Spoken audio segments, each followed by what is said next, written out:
This is the Hardcore Nightmare, the original Beast of New England. I'm here to tell you, follow my boy on Chop Videos. Hit the like button. You can find me on @BullDread on Instagram or Michelangelo Kalo, aka the original Beast of New England, on Facebook or @BullDread on Twitter. Woo!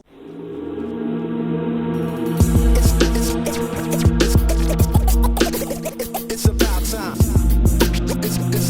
It's about time. It's too much to know, so we don't care no more. Been afraid so many times, but we ain't scared no more. Seen so many things, so none's new to me. Believed so many dreams.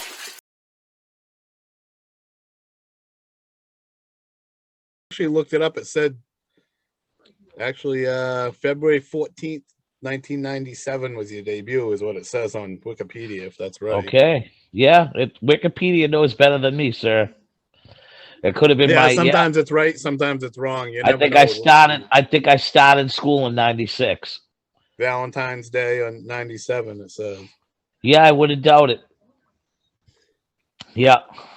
So had you met Tony, known Tony any better by that point, or just what you already No, said? we really didn't get into knowing Tony until a guy named Trey, the smooth operating gangster. Oh yeah. They were looking for new talent, and Trey told Tony, "I got 3 guys I want to bring you." And the 3 guys were myself, Wagner Brown, and Luis Ortiz.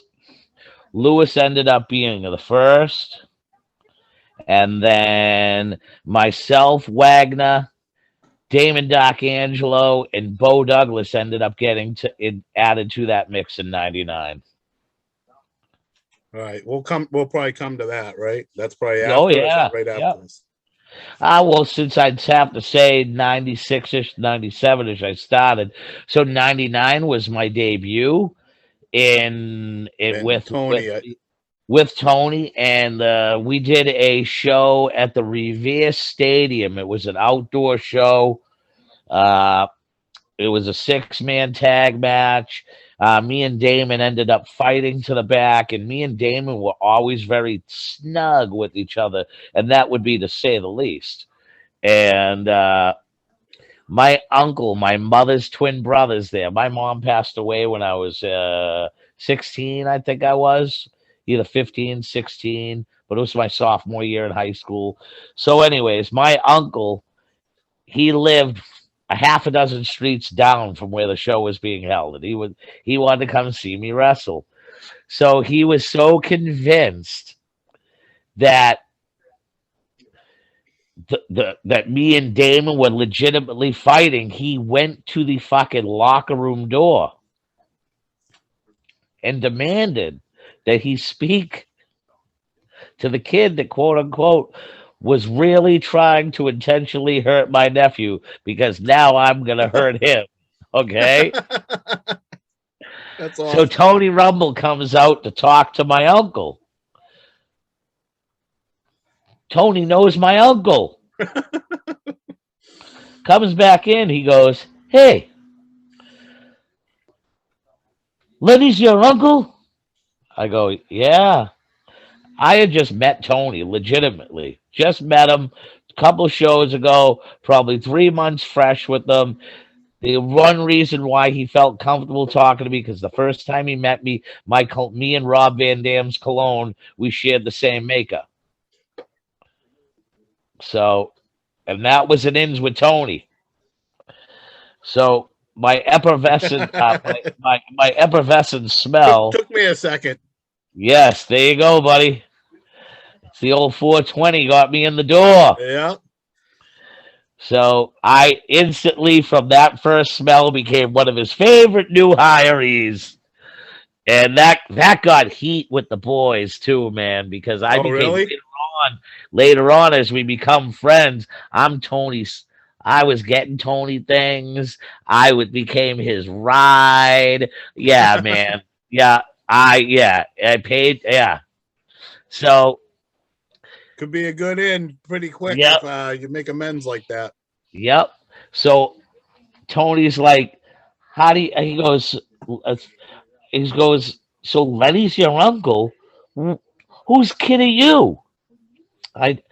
He's like, because Tony goes, I know his sister, and I know one of his other brothers.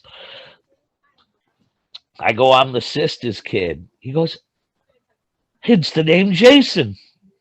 He goes, wow, I finally get to meet you. I'm like, huh? He goes, I used to work with your mother at the Naked Eye. I go, get the fuck out of here. He goes, yeah, I used to make sure she got into her cab safely. That's crazy. Yep. So from 97 in your train until 99, like where did you debut and where did you work? Just random indies in that point, or did you kind of have a home where you were working the IWF in that time frame? My debut was with Kowalski. Then my second match happened about a month later. Walter calls me into Richard Burns' office. Jason, come in here. Richard wants to talk to you. So Richard goes, I have a booking for you. I go, okay. Well, where would you like me to go? He goes, you're going to go to Maine, and you're going to wrestle for Mr. USA Tony Atlas. I'm like, holy fuck. Tony Atlas is another one of my heroes. First ever black tag team champion. I watched him in the Soul Man Rocky Johnson. Yeah. I'm in heaven right now. Like, you know, Black thinking, Superman. wow, this is cool. So I go up, introduce myself, blah, blah, blah. I find out that I'm working fellow Walter Killer Kowalski trained wrestler, Bert Santano, who went under the gimmick of El Mascarado, I believe it was. Yep. So I'm not going to, when people brag about themselves, everybody seems to think that when you talk confidently about yourself that, oh, he thinks he's a WWE superstar. I'm just going to say this. I wasn't the biggest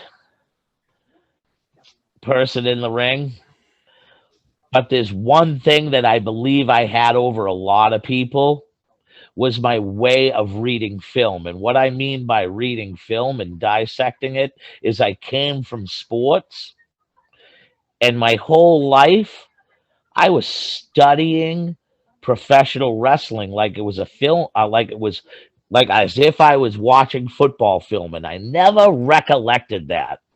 Like I never was taught that when I put the headlock on that it was 3 elbows, you shoot, there's 2 ducks, guy kicks you back down with the kitchen sink back in the old hook, and then it's duck, duck, crossbody, 1, 2, kick out, throw a line, it's a bridge, get up, throw a wild punch, it's a schoolboy. I was never taught that. I remember that from being 9 years old and seeing that shit on TV. I remember throwing the rope, getting the sleeper hold. He'd be in the sleeper hold. He'd go down 1, 2. The crowd would get behind you. You start to get up. You grab the top of the head. You jack that shit down. Like this stuff stuck in my head. But I didn't realize this until I started training wrestling. That I'm like, holy fuck. I feel as if I'm on the baseball field or the football field right now. It just translated, and I can't describe. It just translated.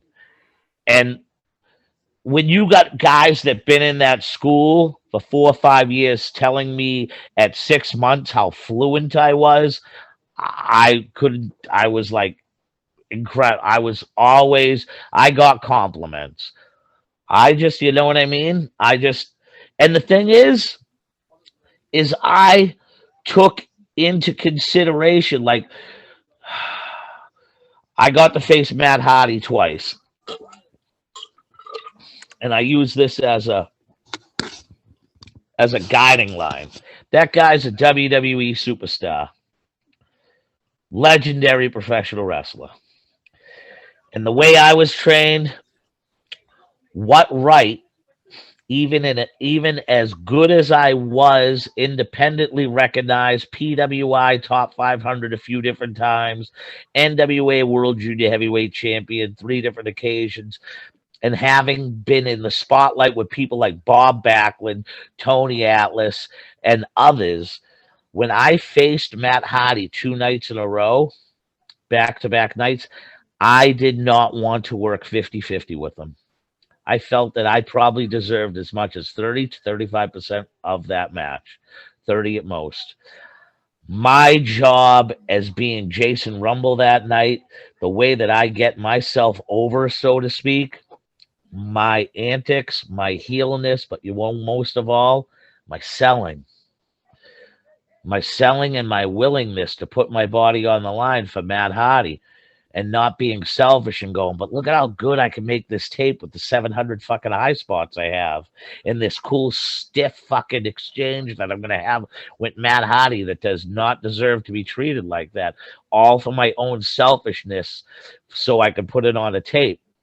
I'd rather have a person watch my match that understands professional wrestling on YouTube and go, wow, that kid's a trained fucking pro.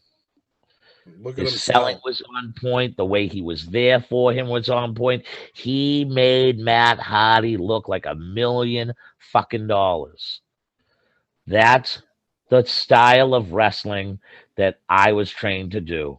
I was trained that I understood that 1 to 8 or 1 to 7, 1 to 6, whatever it may be, that was not my fucking right to give them every fucking move under the book unless I was the fucking main event. Because every dog will have their day to show that they're main event status. And the way that happens was in the old school is you build up the card. Right. Once you start building up the card and you become the anxious person, meaning for the crowd, oh, I can't wait for him to come out. You're becoming a star.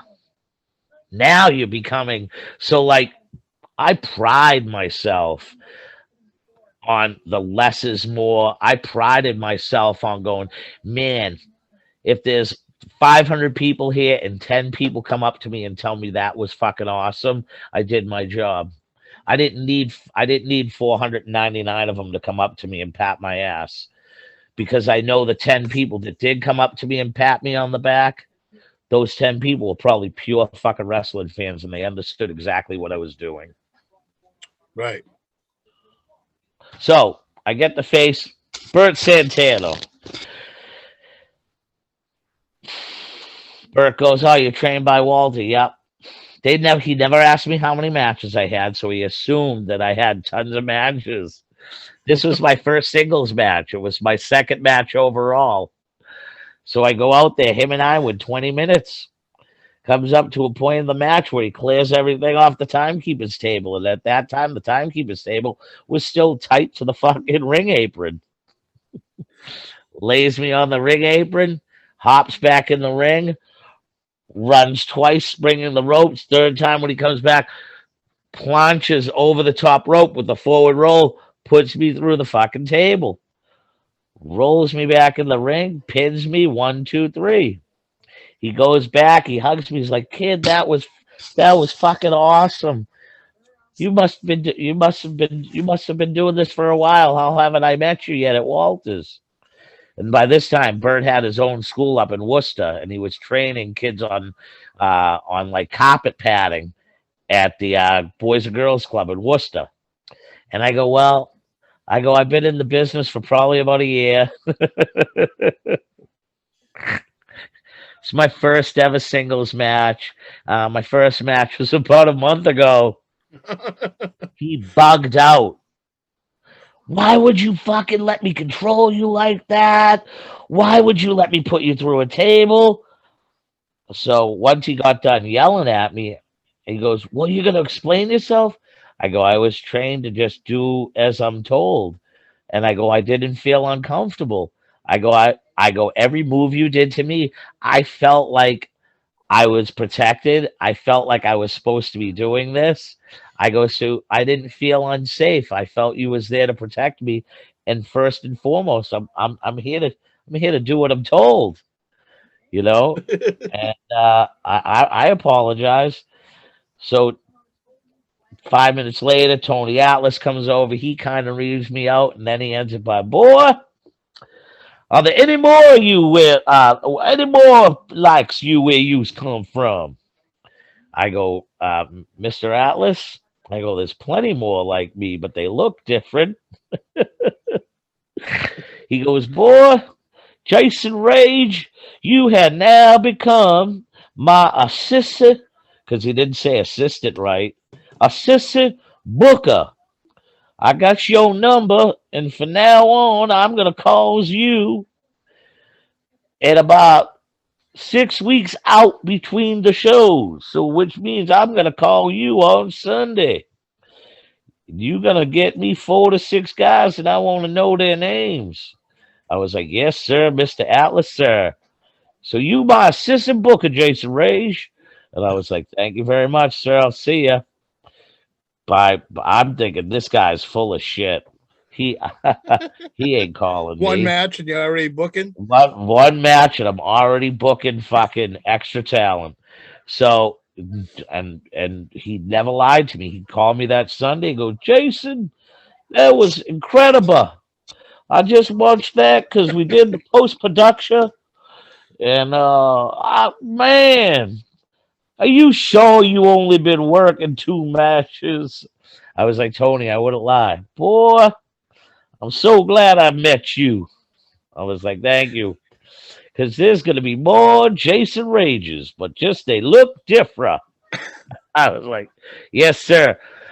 I'm going to call you. Go, what's your next day of school? You guys go on Tuesday, right?" I go, "Yep."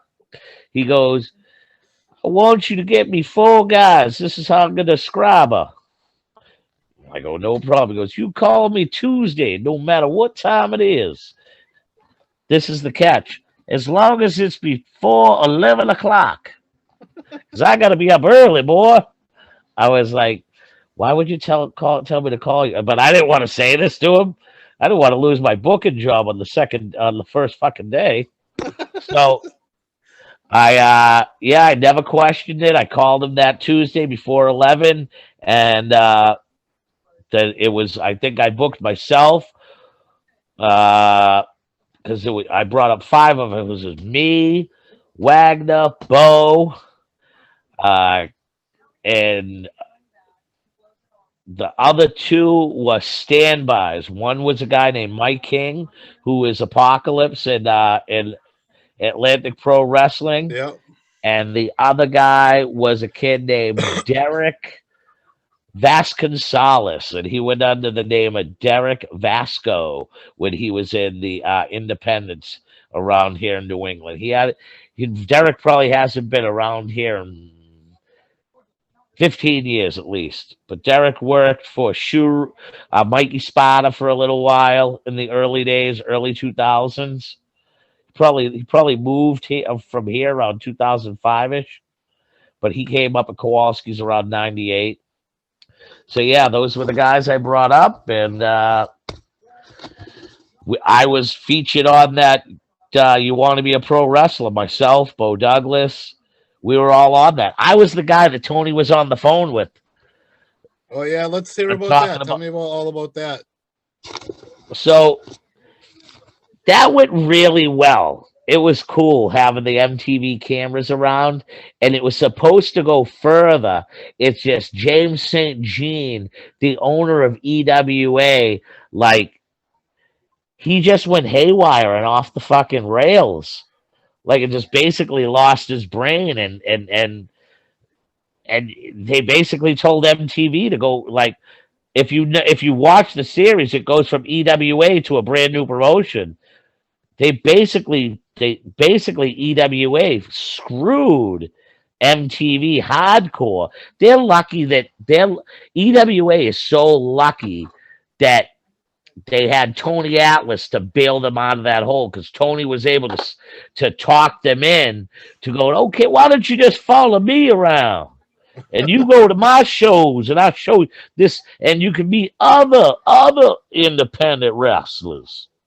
He probably made it better than it would have been anyway, watching him Yes, than what it it would have was. been It ended watching up. this It fella. ended Yeah. up with basically it was life of an independent pro wrestler, quote unquote, seen through the eyes of Tony Atlas, bringing it to you.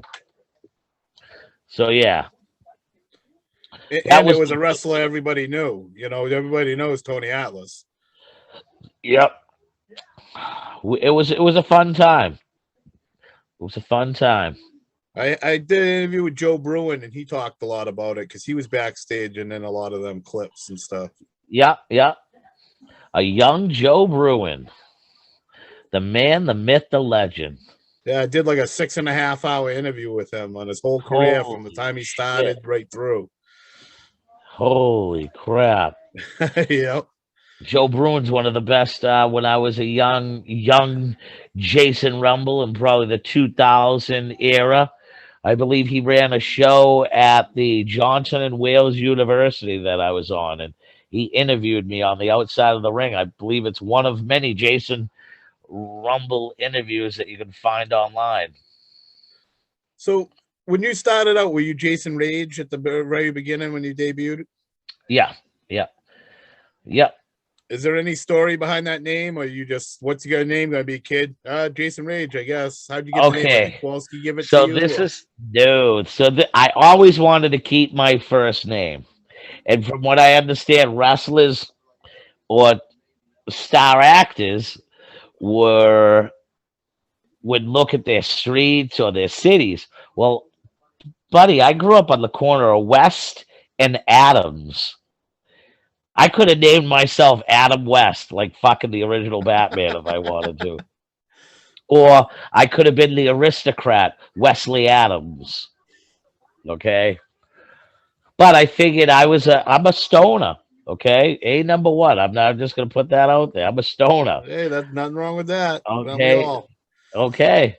And I needed to make sure I could remember my first name because it's my autograph, and that would be the worst thing to be like, Sam really stoned up after a match, and you go out there fucking intermission and you sign a picture, and there could be a distracting something around, Yeah. and you're Start like, signing it Jason, and your name's Adam. yeah, and he's like, who the fuck is Jason West? So, yeah, my first original name was at Walter Kowalski's show where I debuted was Flyboy Jason Quick.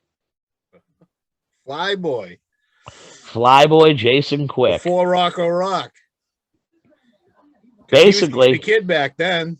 Yep. I was Flyboy Jason Quick.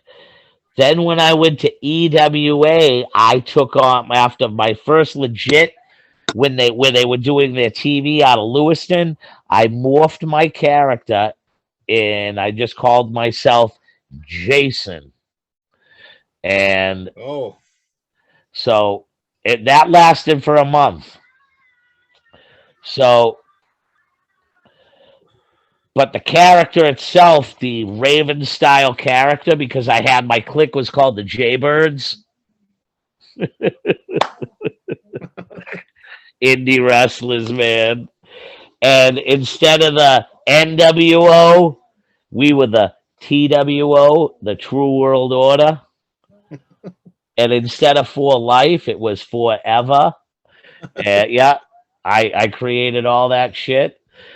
So the Jason character with Jason lasted probably about 2-3 months up there with the Jaybirds and stuff. Yeah, about 2-3 months. Then all of a sudden, I'm like, I want to flash up my character. My hair was getting long, and my physique was really starting to come in and come into its own. And I'm like, I'm gonna think of a name. And I just, I thought of a gimmick that was between, like, a cross between Shawn Michaels and Val Venus, and I had to come up with a really good, last name. So there was a porn star, and her last name was Rage. So I became her brother, Jason Rage, and my slogan was, My sister's in my sister's on the porn set getting in the wazoo while Jason's kicking some wazoo. So yeah, that's how it originated. I thought I was Val Venus. Yep. I thought I Okay. was Val Venus. I had the long hair. I had custom leather bikers that I had made for me, long ones with a cool logo that I designed myself. I had a friend of mine that I graduated high school with. She was a wedding dress maker, and her A husband was a seamstress. yeah. So they used to make my gear for me. I had purple, I had white, I had orange, I had fluorescent green. I was styling. That was another thing that in the beginning age that got me booked places is promoters and people noticed when you put into your gimmick.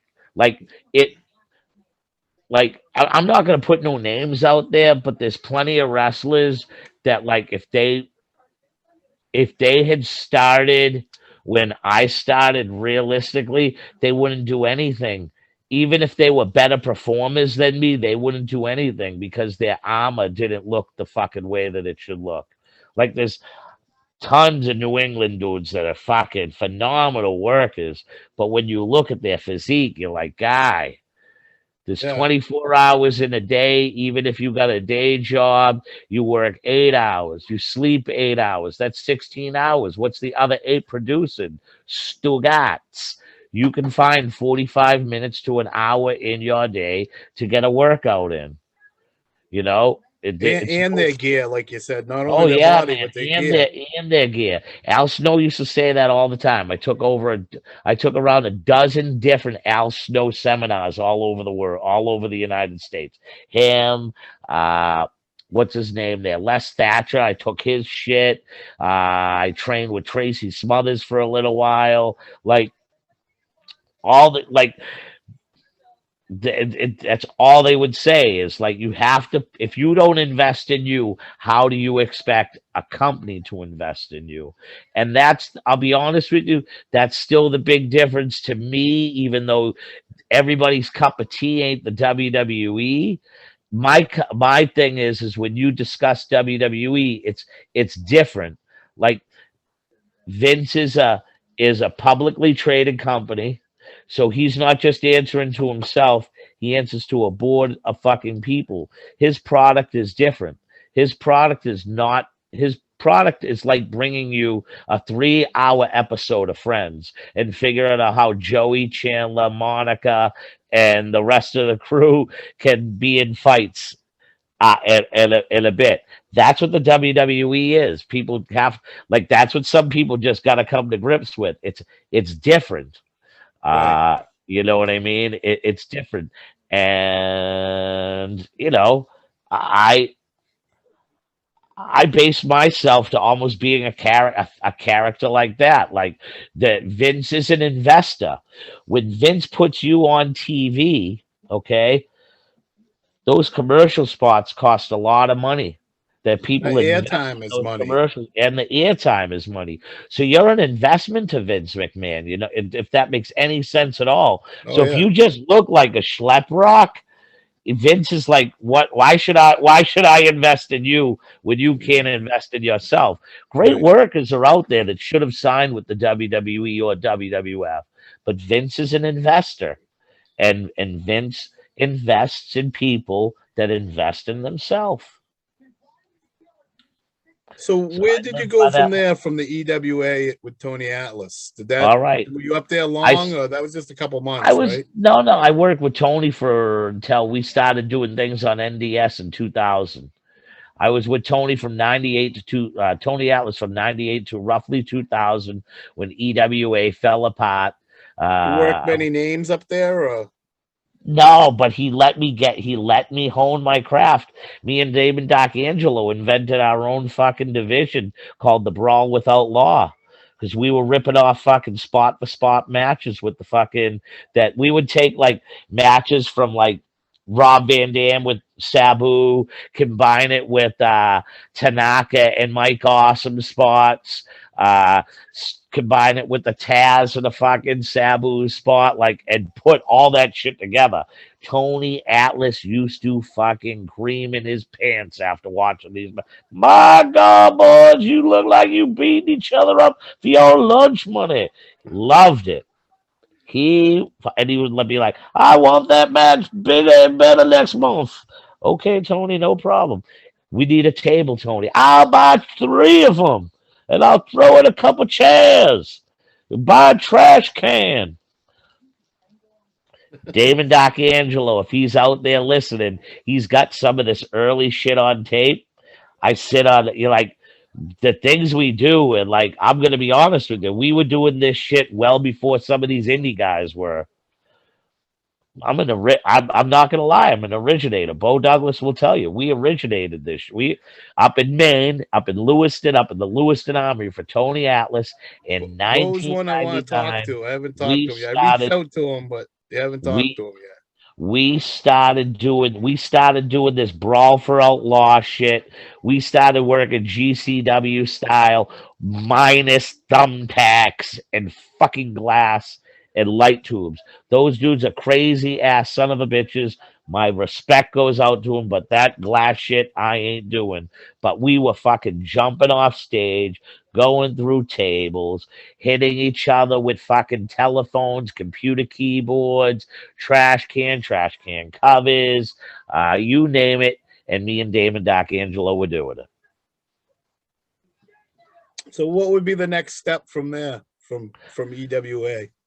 So EWA started getting me some bookings. I had a connection with the Bobby Rogers and Super Duper Mario, which is Rusty Brooks out of Florida, and Ron Brown.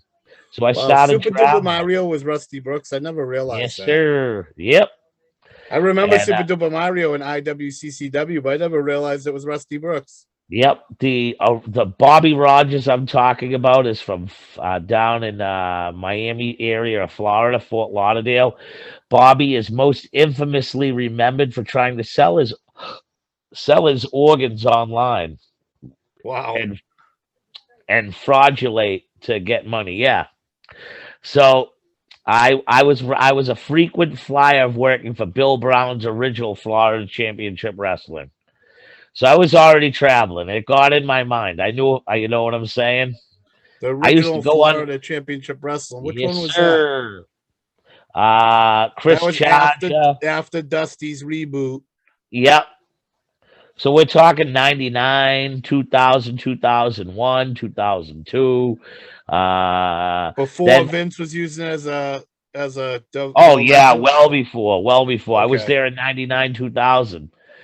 Vince didn't take that till after the Deep South disappeared. Right. You know? Okay. That was early days of the developmental. So, yeah, I started working Florida, and then I was working. Oh, man. Bless you. Sorry about that. That's I was working for Chris. I was working with Chris Blackheart. I think it was before he was even showcased. He was just putting on shows with what's his name, Steve. Not Steve Perkins, but Steve Sabu. No, Steve used to be just a camera. Steve Ricard. There we go. Yeah. The original Steve Ricard shows. They used to be at bars and shit like South that. Coast Championship Wrestling. Okay, yep, that sounds right. And then I worked a couple of cameos for fucking like Yankee Pro, and but then another guy there, Silvano Souza, kept some of us busy from Walter's school, and they're breaking in with Tony Rumble and continuing to work down in Florida, working for Rumble. Now, was Rumble CWA at that point? Before? Yes, he was. I originally broke in with CWA. By the third show, that's where we were filming NWA Mass Madness. Then that's where we went to the... I have a few of them shows. I have a few of the CWA and I have a few of the NWA.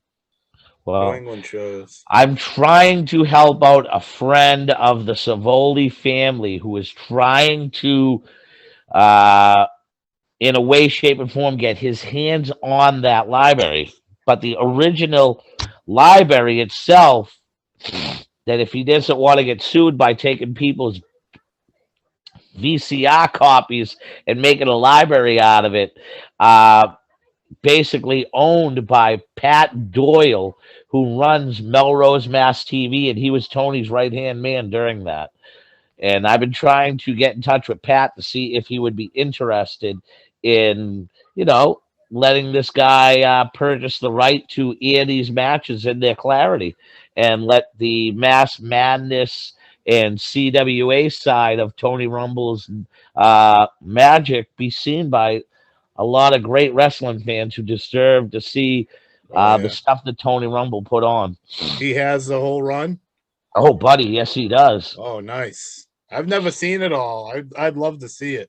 He's got it all in the Melrose studio, and I bet you he never thought of it. I, I bet you he has, but then again, I bet you he has it because he'd probably go, what Marks would want to fucking see this garbage? But he's got I some know good. I have the old ICW and the transformation over to IWCCW. I have like 2 years worth there.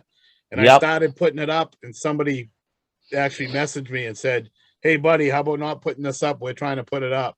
So I stopped. Yeah, then posting it.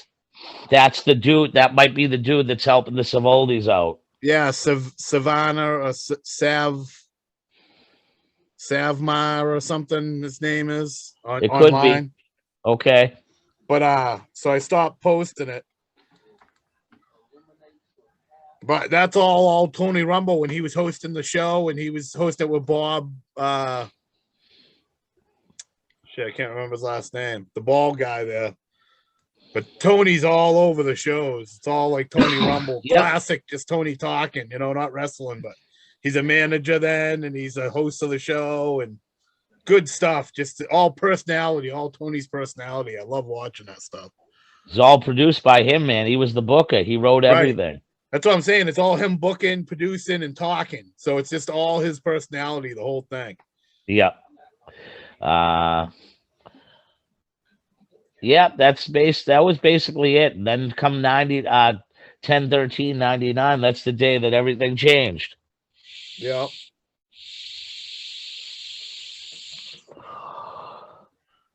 That's the day that it's on my arm, insigniated into this here tattoo. Not like you can see it, but the 11/13/99. This is a commemoration of Tony Rumble, along with the Brotherhood symbol. Nice. You seen my tribute, right?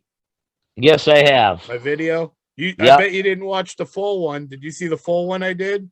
No, I didn't. I'll have to go on and check it out. I did. The first one I did was 5.5 hours long. I couldn't cut it down. Holy shit. It was 5.5 hours long, and then I did the short video version. That was just a video from the beginning of it, which was just all like matches and clips, and I was like, holy shit, it's 5.5 hours. I was like, fuck it, I'll post this, and then I'll put the short video up for the people that just want to see the short video. So do you have his Battle Bowl entrance in there? His what? His Battle Bowl entrance for WCW, the pay-per-view. No. You do know he was in a WCW pay-per-view. Yeah, I forgot all about it, actually. Battle What's Bowl. that, like 92 or 93? All I know is Drew Bledsoe was the quarterback of the Patriots because he's wearing a black Drew Bledsoe shirt down in the ring. Yeah, I think With that's the why I white stopped do-rag. watching it. I think I have it somewhere, but I forgot all about it because I didn't watch then. I stopped watching wrestling from 92 to 94. Okay. I have the graduated. tapes. I got them after, but I didn't watch a lot of it. But I remember, now that you say that, I remember seeing a clip of it one time. But that totally slipped my mind. Mine's mostly indie stuff. I try to stay away from the WCW and all that. I was just thinking about doing the same thing, sneaking one off to the side here. Yeah, and taking a quick rip of the old dab stick.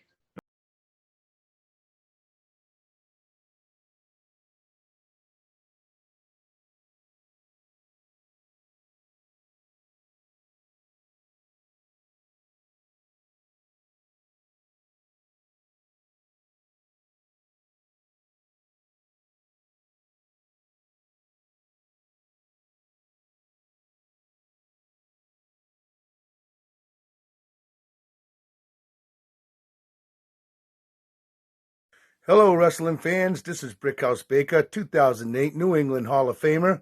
I need you people to do me a favor. I need you to go to Chop's Video and subscribe to his YouTube channel. Again, that's Chop's Videos. Go check this out because this guy's got some really good stuff from back in the day. Peace out. I am the Underground King, SWB, New England Hall of Famer, Tesla Strength founder and head coach. Looking for classic wrestling videos featuring New England Hall of Famers and legends? Check out Chop's Videos on YouTube.